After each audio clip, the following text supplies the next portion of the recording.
Hey everybody, welcome to the Addiction Unlimited podcast, where you get to learn everything you want to know about addiction and recovery.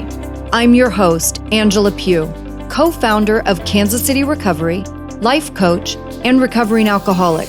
To learn more about me, you can listen to episode 0 on your podcast app or find us on the web at addictionunlimited.com.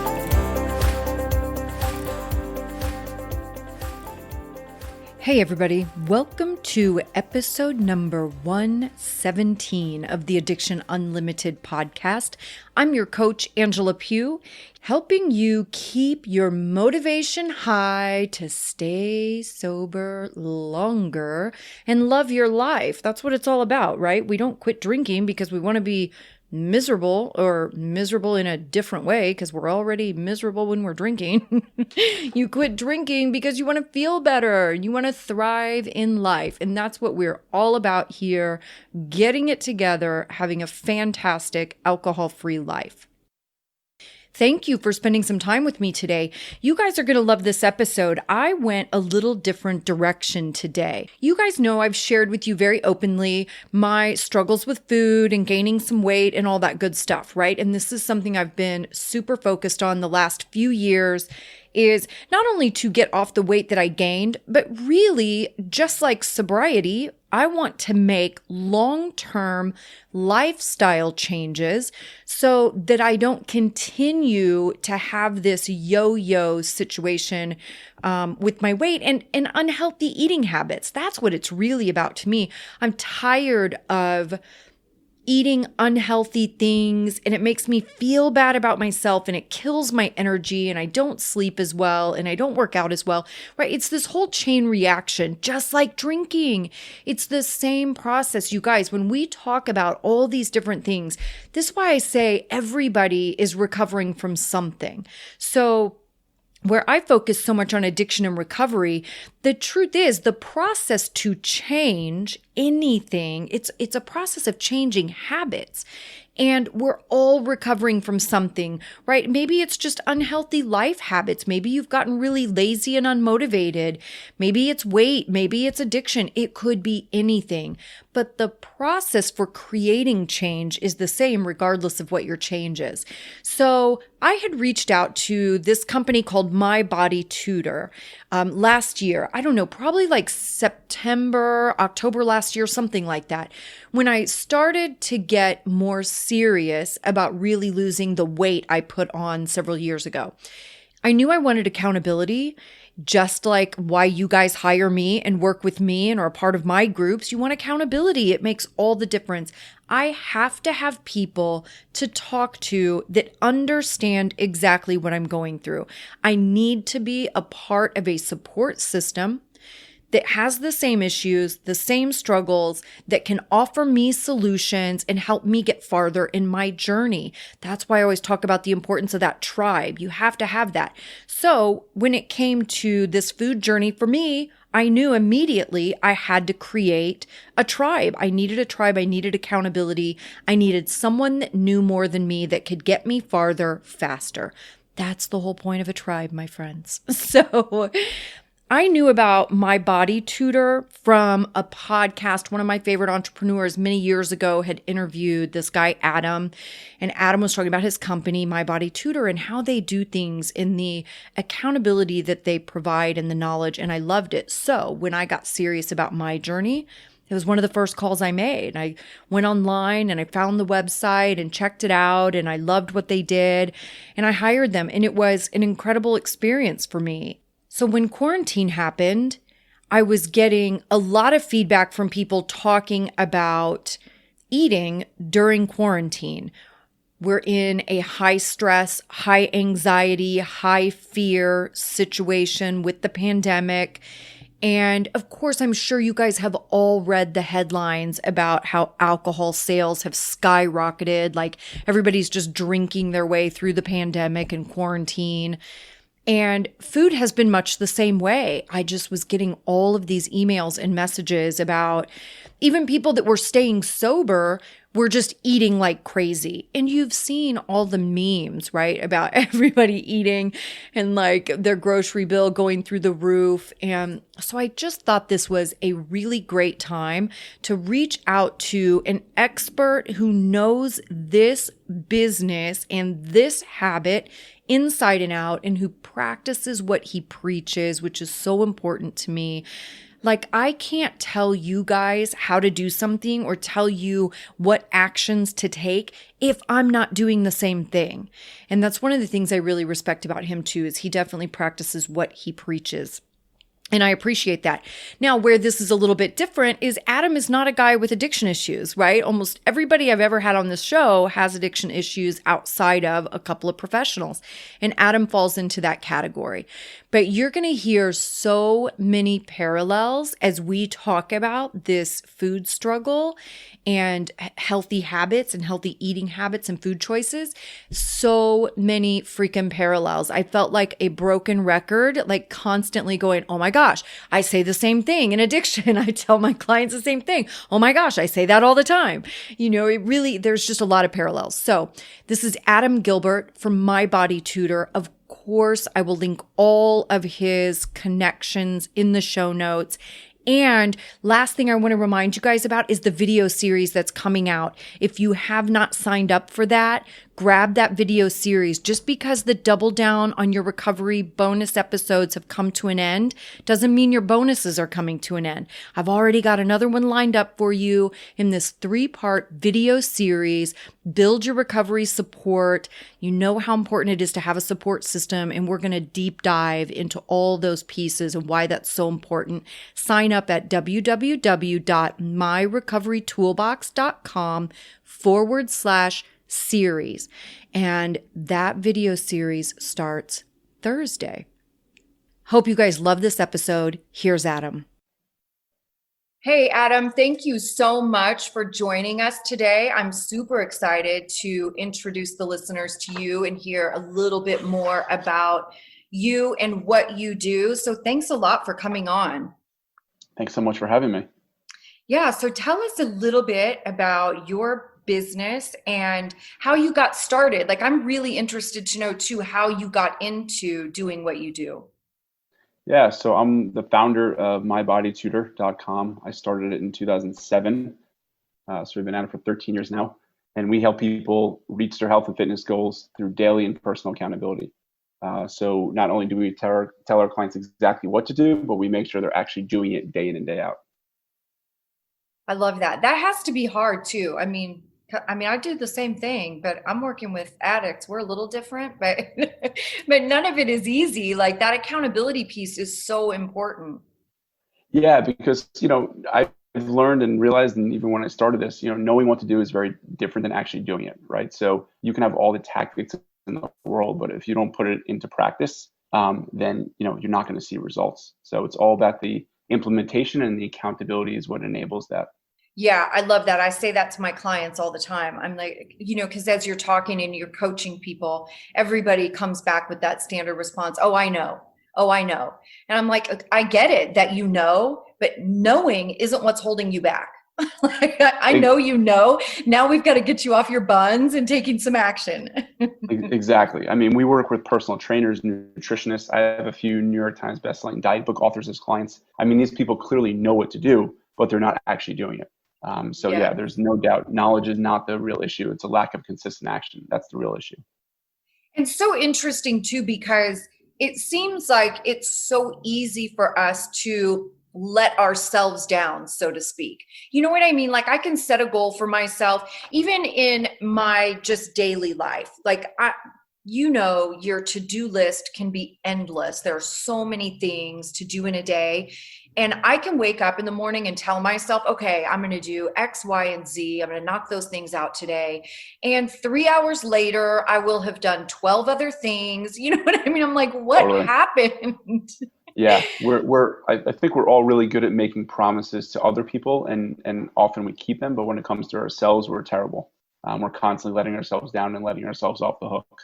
Absolutely. And I'm curious if it works this way for you too, because I know for me as a professional, I am so much more apt to follow through and really like whatever I'm working on, like I will knock it out of the park if it's for my clients or, Yep, for my audience, for my listeners. absolutely. Like I will follow through on everything for my people, 100%. When it's for others, you'll follow through. It's that external, accountability, and when it's for yourself, that internal, it's much easier to let ourselves off the hook. It really is. Yeah, totally. So tell me a little bit about your history. Like, how did you get into health and wellness? Like, how did that become your thing? Yeah. So, long story short, my sister kind of used food as an escape when she was younger. So I would see her yo-yo throughout the years, and then kind of just seeing her scream and cry whenever she get ready for big events. That definitely had an impact on me. And then when I was in seventh grade, my father had a heart attack. My sister is 5 years older, so we actually wound up driving him to the hospital. My parents were divorced, and we drove him to the hospital. A few days later, he had triple bypass surgery. So seeing him hooked up to all these machines and seeing him post surgery was really scary. And then a few months later, he actually was diagnosed with multiple sclerosis. So seeing him kind of deteriorate mentally and physically throughout the years definitely made a big impact on me. So it made me realize just how important your health is. And also with my sister, it made me realize just how much better health will impact everything. Just, when you walk into the room feeling confident, that changes everything. From a very early age, I took my health and fitness very seriously, and I've always wanted to just help other people avoid what I kind of saw with my sister and father. Yeah, it's so hard too, is like for people with addiction, right? We get stuck in this pattern, obviously, of really abusing ourselves, and obviously your self-esteem takes a hit. Like it's a really hard thing to come out of. And I speak really openly about my food struggles on my podcast with my audience for sure. About 5 years ago, I went through a bad breakup. I gained 20 pounds. I got very sedentary and I'm older, right? Like I just turned 48. So it's just a whole different ball game. I was like, I've never struggled with weight before. Like I've always fluctuated, like my whole Hmm. life I fluctuated, but I've never had a hard time losing it. And I have certainly found this whole different mental piece related to food and weight. And it has been so much of my focus in the last several years to just really figure it out on that internal level. Because when I was a drunk, when I was actively drinking, I didn't care if I hurt myself, right? Because I was already hurting myself with drinking. I made terrible choices. It's this horrible cycle that you're stuck in. But it's like now that I've been sober for so long, it makes me wonder, I'm like, why am I hurting myself? Like, why am I consciously making these bad food choices, knowing it's not good for me, knowing I'm not going to feel good about it? It's just a really strange. So I love that you got to learn that lesson very early because I'm learning it very late. Yeah, I've realized every behavior has a motivation, right? So whether it's a positive behavior or negative behavior, it's serving us in some way. And part of the work is figuring out how it's serving you. We can talk more about that, but as you were sharing that, I hear people all day long is like, well, why am I doing this? I know it's bad for me. Well, it's serving them in some way, in some capacity. So the work is figuring out how it's doing that. Yeah, and my big shift. So in December of 2019, I got really serious, right? Like I worked with you guys, my body tutor. I did that for a month. I did the Noom app. I did that for a couple of months, but I still wasn't 100% committed. And in December, I decided, okay, I'm really getting my shit together. Like, I have to do this. I'm tired of feeling terrible. I'm tired of waking up every day. And when I walk in my closet, I'm in tears because none of my clothes fit. And I just feel awful about myself. And I kicked up my workouts a lot. I started doing much harder workouts.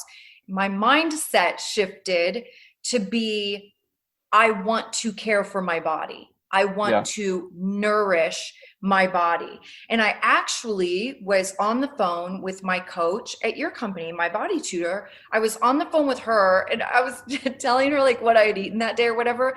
And she goes, huh, I go, what's the problem? Because here I'm celebrating that I'm not eating fast food, right? Like I was at that Right. basic of a level. I was Yeah. like, if I'm not eating cheeseburgers and French fries and tacos all day, every day, and a half a gallon of ice cream, it's a victory. So I go, well, what's up? And she said, well, there's no nutritional value in your food. And Mm. it was just this major light bulb moment that I was like, oh, yeah, I'm not giving my body any nourishment. And it was a beautiful moment, but it shifted it for me where I could look at it from a whole different perspective that also made me a little more motivated because I feel like I had a tangible goal at that point. I mean, one of the hardest lessons I've had to learn is I can only help those people who want to be helped. And sometimes people are happiest being unhappy. And, you said, you weren't truly committed. And, that's sounds good on the surface, but there's a lot of depth to that. Like, what does committed mean? Right. I mean, we can talk about that, but, right off the bat, I think it means, being willing to do the work. It means being willing to be a little uncomfortable. It means being willing to open up and be a little vulnerable, and some people just aren't willing to do that up front. Well, and I think it's just like sobriety in that you have to get to a place that you're in enough pain that you're willing to be committed through those uncomfortable times, right? And Right. then I also have to remind myself of my own words with my clients, 100 times a day. I'm like, Angela, you're not committed until it's uncomfortable.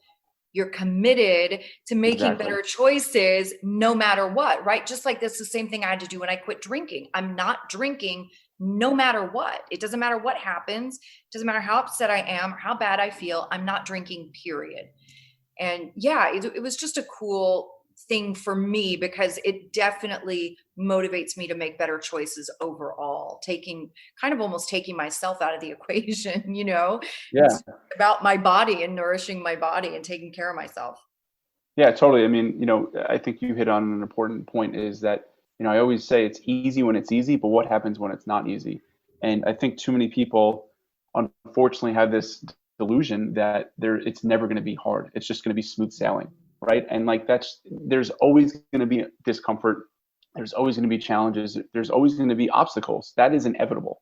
And instead of thinking that it's never going to happen, it's better to plan for them and have support and accountability for when that arises, right? And that's a Yeah. big part of why we get the results we do, is because we're right there with our clients every single day, right? When the inevitable challenging points happen, we're there for them.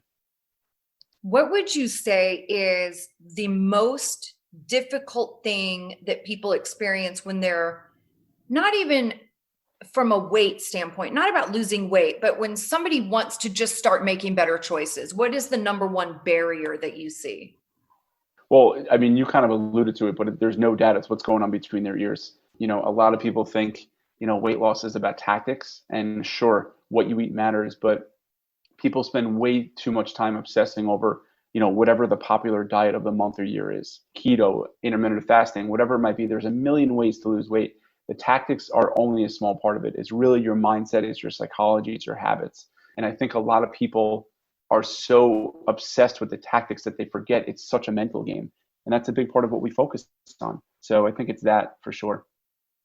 Yeah, we talk a lot on this show about mindset, like exactly that thing. Everything that you do starts as a thought in your head, right? So the most important work you can do is really getting your head together, getting your thoughts together. Yeah, absolutely. So one of the main reasons I wanted to have you on was to talk about eating kind of out of control, emotional eating, fear eating, all of that stuff that's been happening in quarantine, especially in my crew, because we're trying to quarantine and not drink at the same time. And they took Yeah, away our AA meetings, right? Like all of our support meetings are gone, and that's all right. online now, which some people love and some don't.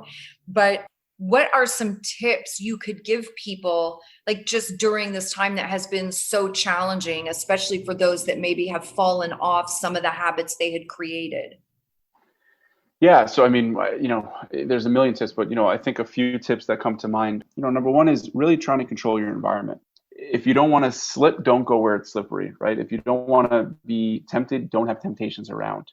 Some people might be listening and saying, all right, well, that sounds good, but I have kids. I'm not going to deprive them of snacks. I totally get it. I have two kids myself. And, I want them to enjoy their snacks too. If getting rid of all the temptations is not possible, then you can try what I call the speed bump method. And essentially what that is let's say you have a big bag of chips. Instead of just having the big bag of chips, you can put them into little bags, right? And this way, if you have to have a bag of chips or you really want it, you have a little bag. And if you want another one, then you would take another bag. And the idea is you're just pausing, right? It creates this pattern interrupt between bags versus just kind of reaching endlessly for the bag. To that point, if you have to have the bag of chips, and if you don't want to do the speed bump method, you can also just try putting it away, right? Out of sight, out of mind. If you're walking in your kitchen and you see cookies or whatever it might be, every time you're in the kitchen, like there's a part of you that's asking yourself, do I want cookies or do I want chips? And eventually you're going to probably give in. So even just keeping it out of sight, out of mind helps. I think another one that, people are really pleasantly surprised to hear is don't let yourself get too hungry, because when you're hungry, you become irrational. And when you're rational, everything looks and sounds good, right? You get all these crazy ideas. Ooh, let's order this, or let's make this, or let's bake this.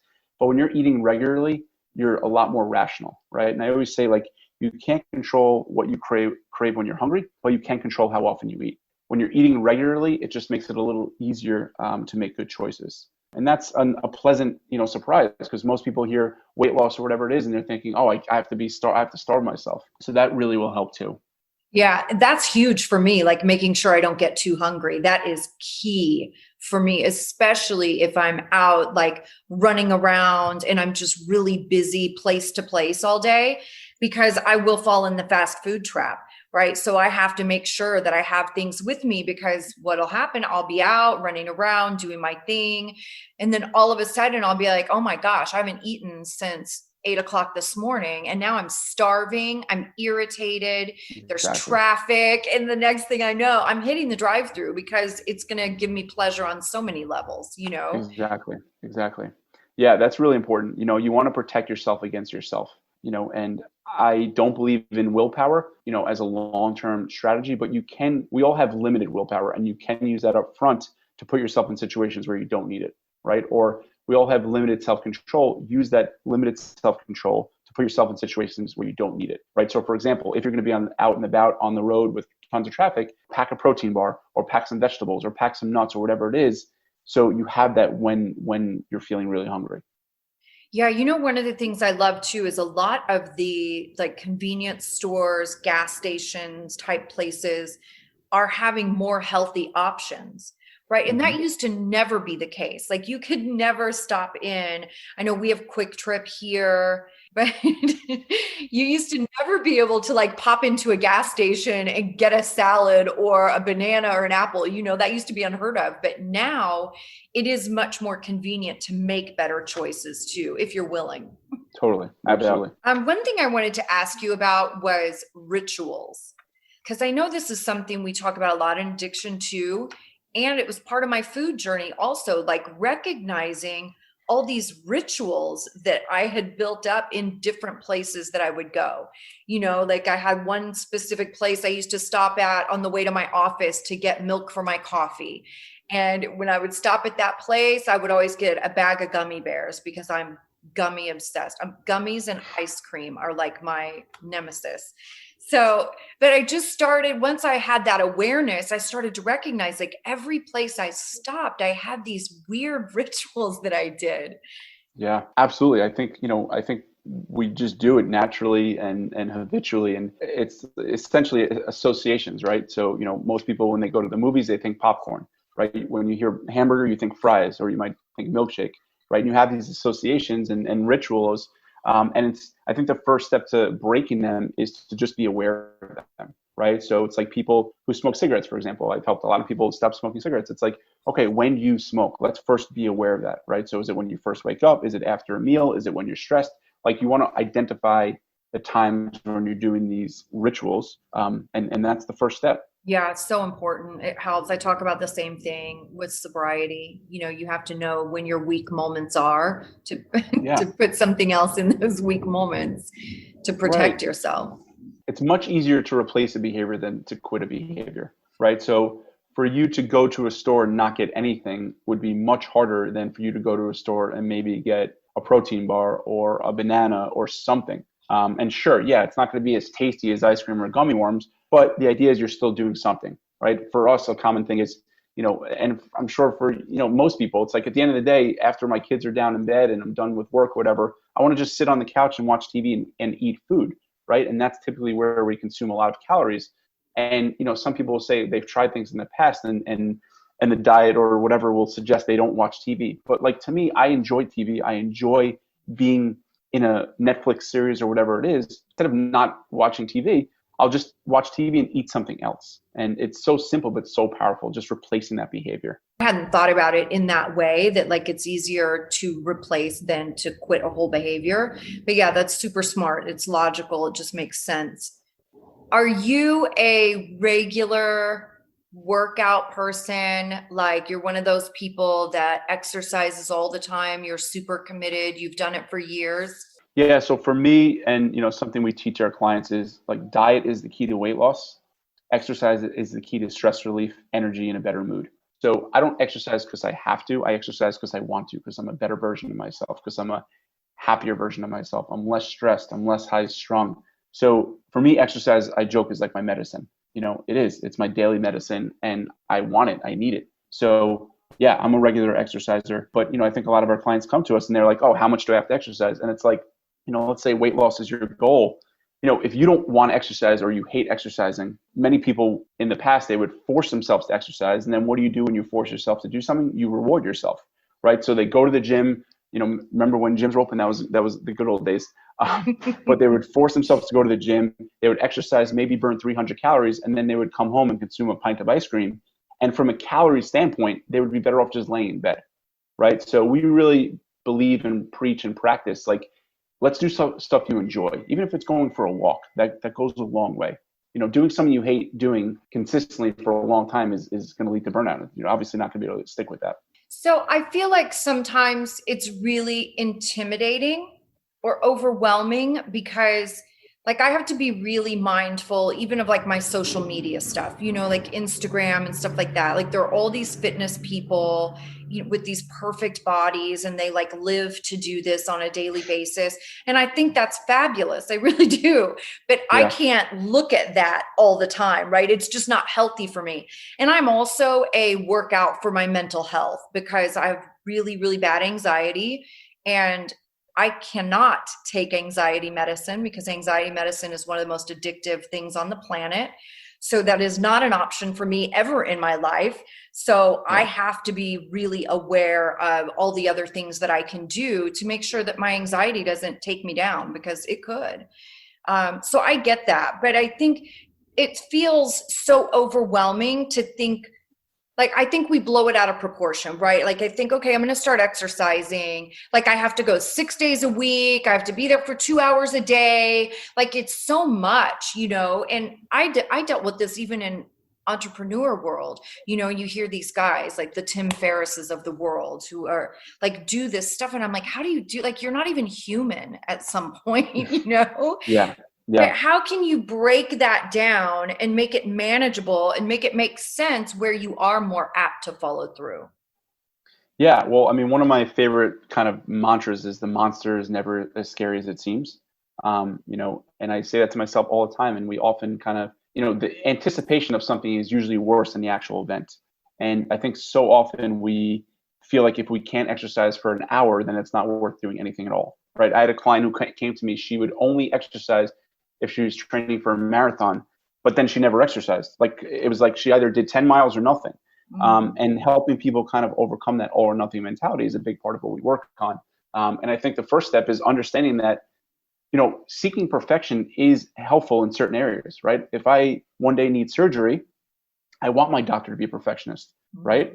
But in life, in everyday life, seeking perfection is likely holding you back. And I always say, like, chasing perfection is like chasing the wind. And it's sort of an escape route. It's sort of a way to let yourself off the hook, because it's like, well, if I can't be perfect, then why bother? And then you don't bother at all. So we always encourage our clients to start small. That's really important. And, the problem is you're going from a state of inertia. And when you're in that state of inertia, everything feels impossible. But if you do a little something, then you build a little momentum. And when you have some momentum, it's like a tailwind. It's easier to keep going. Yeah, for sure. I always think of it, I say this too, you can't be a person that goes to the gym 5 days a week if you're not even a person that can go to the gym for 5 minutes. Yeah, absolutely. Like you Absolutely. have to start somewhere.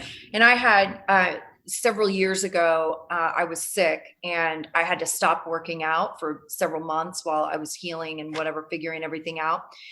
And I've always been a workout person, but a very kind of half-ass workout person. I've never been a hardcore workout person, but going through the motions, doing it, I know it makes me feel better. It makes me sleep better, all of that. I lived in LA for a long time. We all just work out. And so I had to take this time off and I couldn't wait to get back to the gym, right? I was like, oh my gosh, it's gonna be so nice. Whoever thought you would look forward to the treadmill, but I couldn't wait to get back on that thing. And when it came time to get back to the gym, I really didn't like it.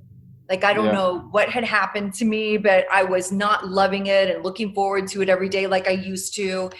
And I really struggled and I had to figure that out, right? Like, okay, how do I get back into this? How do I rebuild this habit for whatever reason? And what is the negative association? Why am I not wanting to go? Why am I not enjoying it? Like, I had to take myself through all of that stuff. And I started with 5 minutes. Like, I got myself in the habit of going for 5 minutes. Like, there were times I walked in my gym and I literally just walked around and walked right back out the door, But it's like building up to doing better, and you naturally will start to do more and want to do more. Totally. I think, the trick is people listen to that and they're like, oh, that sounds good. But when it comes down to it, they might be like, what's the point? What's 5 minutes going to do? And you can't let your brain convince yourself that it's not worth doing that small thing, because that's what's going to help you get out of that state of inertia into a state of momentum. Yeah, you can't do a big thing if you can't do a small thing. Exactly. Your joke about the 5 minutes, if you can't go to the gym for 5 minutes or whatever, reminded me, I saw something recently. It was like, there's people who, want to give advice on how to change the world. They can't even clean up their own room, right? It's like, make sure your room is cleaned up before you can start, telling people how to run the world. Yes, it's so true. Yeah. I wanted to point, something you mentioned about, that you can take anti-anxiety medication. Something I teach our clients a lot is, we all have hygiene, right? We brush our teeth, we shower, we comb our hair, etc. But there's also something that I think that doesn't get nearly enough attention, which I call mental hygiene, right? So like, what are the things you do every day to take care of yourself, right? For me, it's eating well, it's exercising, it's writing, it's playing with my kids. Like, those are the things that help me be the best version of myself. And for anyone, and I think we all suffer from anxiety. Obviously, some people more extent than the others. But like, if you take care of your mental hygiene, it's a lot easier to kind of just deal with life. So much easier. Yeah. And there's a ton of studies. I'm sure you know this. There are a ton of studies that show exercise is more successful than any antidepressant or anti-anxiety medication. And to me, I'm not a big fan of big pharma. Like, I understand it has its place, and I'm not bagging medicine as a whole, but I know for me as a person with addiction, I have to be really careful with all of that stuff. Even getting caught up in the mindset. This is something I see a lot with addicts is you'd rather take something than nothing. Like, you almost feel like whatever's going on with you can't be solved if you don't take something, like I don't want to get in that mentality, right? I want to be in the mentality where I can take care of myself. I mean, most of your serotonin happens in your gut. Like, that's a pretty big deal, especially for addicted people who are serotonin challenged. So I would just rather manage myself than go with these crazy foreign man-made substances with side effects that you don't even find out about for 10 years. Like, I don't want to be in that game if I don't have to be in that game. Totally. Absolutely. I will have my happy little buns right at the gym before I will be at the doctor. Yeah. All right. I love this so much. Adam, parting words. Any last pieces that you can share with our audience who might be struggling with food stuff?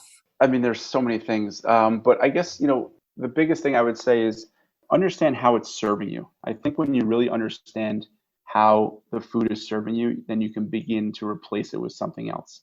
And even if this something else is just something healthier, doesn't, like as we talked about earlier, it doesn't necessarily have to go from eating something to nothing. It could just be eating something to something else. Understand how it's serving you, And so much of our stress eating, so much of our emotional eating is really taking this kind of powerless mindset. We're being powerless, right? We're saying, I don't want to deal with whatever it is that's bothering me. I'm just going to eat this. Everything will go away. But of course, as we know, as soon as we're done eating it, whatever it is that was bothering us is still there. And then we feel guilty and regretful for eating that. But when you take this powerful approach and you say, what is actually bothering me? What can I do about it? You'll start to find that the cravings and the desire to eat and overindulge will go away. Are there foods you can eat that will actually make other foods taste bad? That's an interesting question. I don't have an answer to that, but I thought you were going to say, are there foods, and to your point of addiction, I mean, I talk about this a lot also, is, I think it's important to understand what foods make you feel insatiable and what foods make you feel satiated, right? So for example, for me, like I can eat an entire package of Oreos in one sitting easily. Like they're just addicting, and they're designed to be that way. Like food companies create food because they want people to buy more and more of it, right? Anything in a package, in any food that's manufactured. So ask yourself, like, is this going to make me feel insatiable or satiated, right? Or another way to think about it is it easier for you to eat none or some? Okay, will you explain to the audience really quickly the difference in those two words? So insatiable means, like, I call it the cookie monster. It's like when you have one cookie, or, how do you feel after that? Do you feel satisfied? Or like, are you like, all right, I'm good, that was delicious? Or are you like, actually, I want more and more? Like it's actually an uncomfortable feeling. Whereas when you feel satisfied, let's say you have like a nice salad with a piece of protein on it or whatever, after you eat that, you feel good, you feel satisfied. You don't feel like you want endless amounts more of it. And satiated is satisfied. Yes, satiated is satisfied. That's like a nice little tongue twister. Satiated is satisfied, and insatiable is, you just want more and more of it. And understanding what are your trigger foods, what foods are going to make you feel that way is really, really helpful. To what we talked about earlier, if you can get those foods out of your house, you're better off doing that, because, otherwise you're going to be tempted constantly. Yeah, listen, I could never keep ice cream in my house. Because right. It would never last. I would just sit here and eat it until it was gone. So it's not right. An option, but that is a measure that I take. Like I will never have ice cream in my house. Like if I want it, I'm going to have to really think about it. I'm going to have to go out of my way to get it. Yeah. Right. I'm not going to make it easy for myself. And that's not a personality defect. That's not anything of the sort. It's just for some people, and I'm the same way, ice cream is like my favorite thing ever. The combination of sugar, salt, and fat overrides our brain's ability to regulate itself, making us want more and more. That is not a personality defect. That's not a thing of, if I could just have more willpower, or if I could just try harder. For some people, it really overrides their brain's ability. So ideally, you would, not have that in your house to make it easier for yourself. Okay, what are some other foods that push those buttons? For me, or in general? In general. And okay, so that's a good point too. Is it different for everybody? Like, yes, absolutely. Are the triggers are going to be different for every person? Yeah, for sure. Okay. But usually it's going to be a food that is high in sugar, high in salt, high in fat. Think anything that is in a junk food aisle, any packaged food. Like they are engineered to be addicting. They are engineered to make you want more and more. So when you know that, it's really powerful. It changes everything.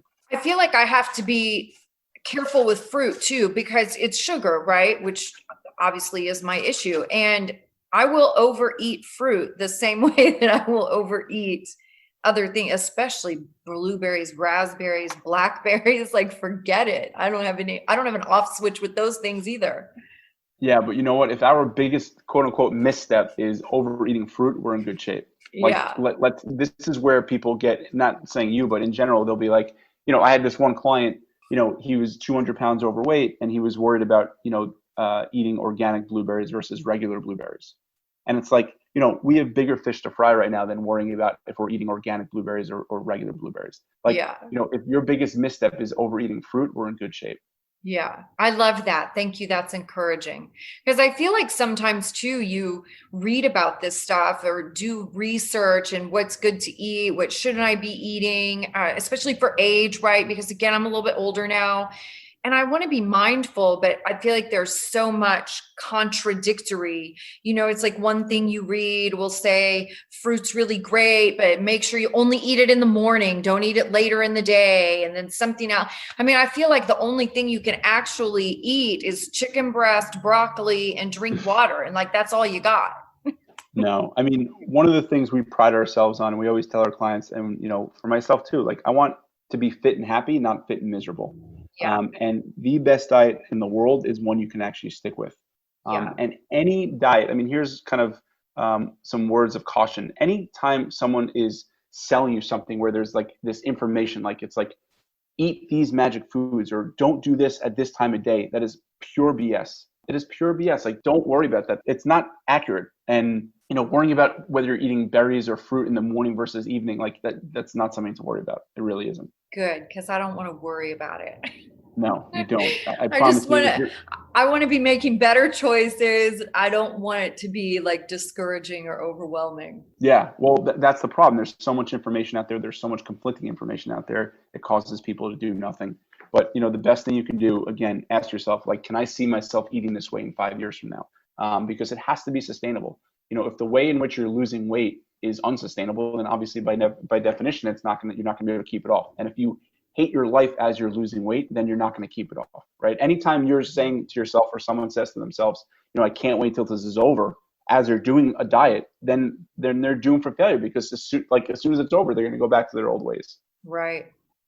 One thing I think has been a big shift for me is making it fun. And so one of the things I started doing, it's probably been about 6 or 7 weeks now, is I have started practicing a new recipe every week. So I spend a little bit of time Googling, and it's not like anything diet specific. I'm not doing keto or anything like that. Like I said, I just want to be making healthier choices overall and eating less cheeseburgers and French fries. And so.